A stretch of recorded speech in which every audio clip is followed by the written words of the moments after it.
Good morning to everybody listening. How we all doing? Welcome back to the channel. This recap video will be looking into the chapter 3 of the main video. Of course, the main video, the title is still differences between the spoken Central Igbo tongue and Igbo Izugbe.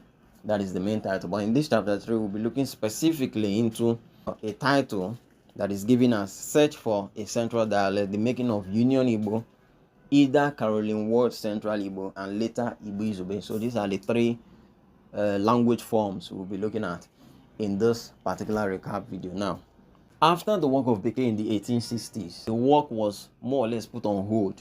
Now, in the 1900s, there was a young man known as Father Dennis. He said, okay, now that the work is going into other parts of Igboland, we are going to need, once more, we are going to need something like a central dialect that we will use in this missionary work. Father Dennis is the one who the school, Dengrams, is named after. So he said, by his own rationalization, he said, if I can get dialects from all the points of Igboland, I should be able to get something that is more central. And that is what he brought together and made what you know as Union Igbo.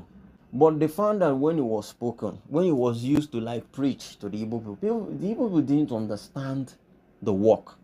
You know, it's not that they didn't understand it at all, but the comprehensibility was not very high among Igbo communities. Okay. Now, in the 1920s and 1930s, the British people were now more into colonialism.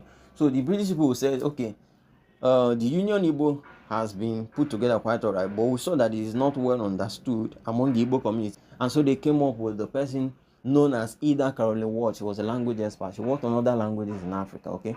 By the time she came into a lot of pressure.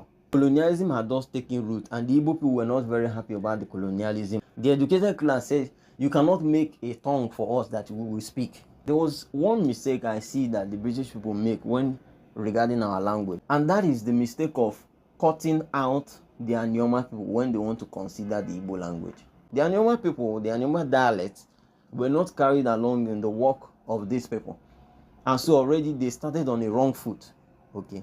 That aside, when the dialects were being considered, when they were checking all the dialects to use, to know which should be used for Central Igbo, there was one dialect that they observed, or there was one tongue that they observed was already gaining prominence. And they called that tongue Township Igbo. Now, they called it Township Igbo because they found out that this particular dialect form, even if not in one form, but closely related to it, was being seen in the townships that were emerging in Igboland, and they named it Township Igbo. Okay, so it's actually Igbonre. They saw that that dialect form was taking prominence or taking precedence above others in the townships. So they also gave that to Ida Caroline Ward as a suggestion and said, okay, why don't you use this one since it's already naturally taking prominence above others? But when that suggestion came up, the people in the Owerri area, they said, Wanyi Beke, if you are going to use that Township Igbo, or what you call Onitsha Igbo, have it in mind that the Onitsha area has already experienced great development as opposed to other areas of Igboland. You should remember that other places need to be touched also. And so it will be better if you use our dialect for the work you are going to do.